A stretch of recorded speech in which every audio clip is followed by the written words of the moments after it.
A Day in My Life Part 1. So ano nga ba ang ginagawa ni Umbak Vlog, Umbak Farm TV Vlog pagkagising ng umaga?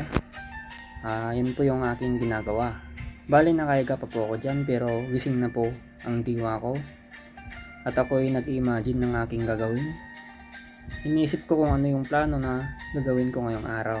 So yan na, nag-imagine po ako at ako'y nakapag-isip na ng aking gagawin.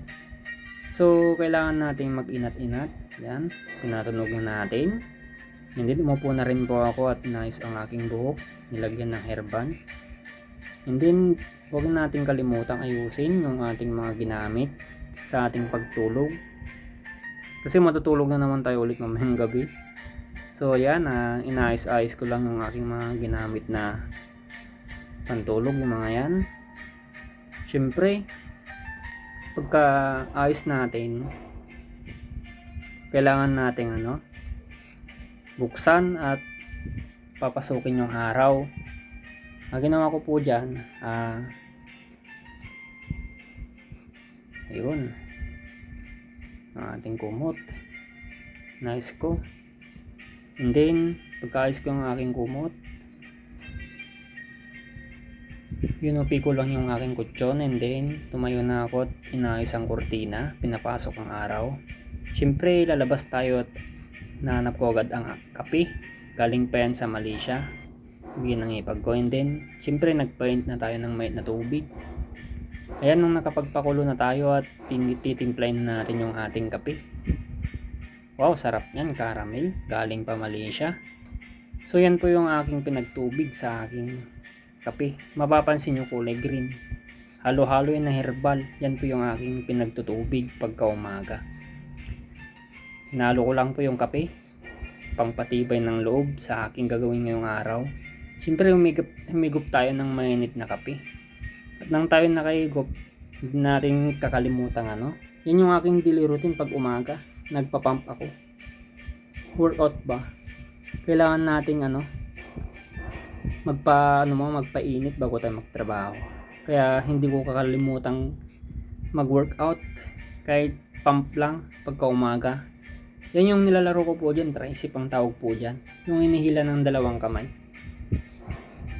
After natin naghila ng dalawang kamay, sunod natin yung pang arm wrestling training naman. Siyempre bago natin hilahin yun, humigop muna ako ng kape, and then yan na, pump tayo ng kanan, and then sige, diretso lang natin. Nakikita nyo naman yung muscle ko bumubukol na.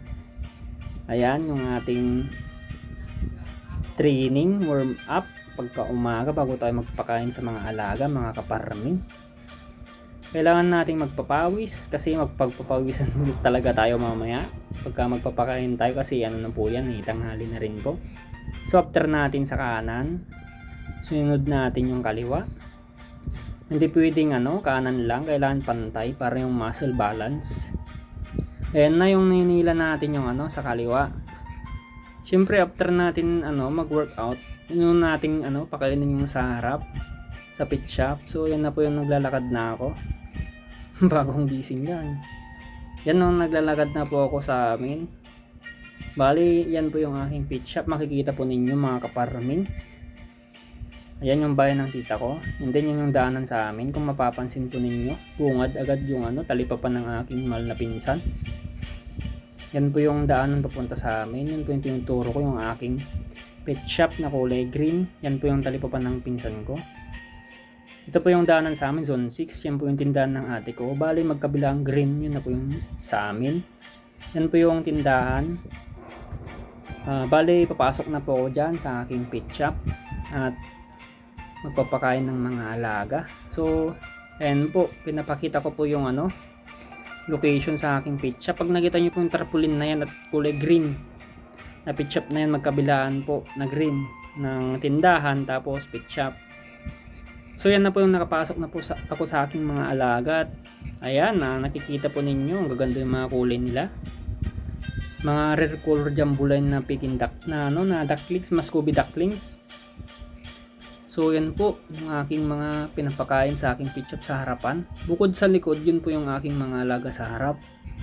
galing po sa incubator. So yan po, nakikita po ninyo, ang tatakaw po nila pagka mga ganyang age ng mga ducklings. So yan, napakain na po natin sila, and then pinakita ko na rin po yung aking mga eggs incubator na available. Meron tayong 40 to 50 eggs capacity without fan ventilation, and then 70 to 80 eggs capacity with fan ventilation. Yan po yung sekreto sa pagpaparami ng mga alaga. Yan po yung din-deliver ko sa malalayo. Yan yung aking mga binta sa aking pet shop. So yan yung napakain na po natin sila sa harap. Ngayon, susunod naman nating pakainin yung nasa likod. So yan, yung naglakad na ako at sinara ko na rin at ako ilalabas na. So okay na, sunod natin sa likod, sabi ko.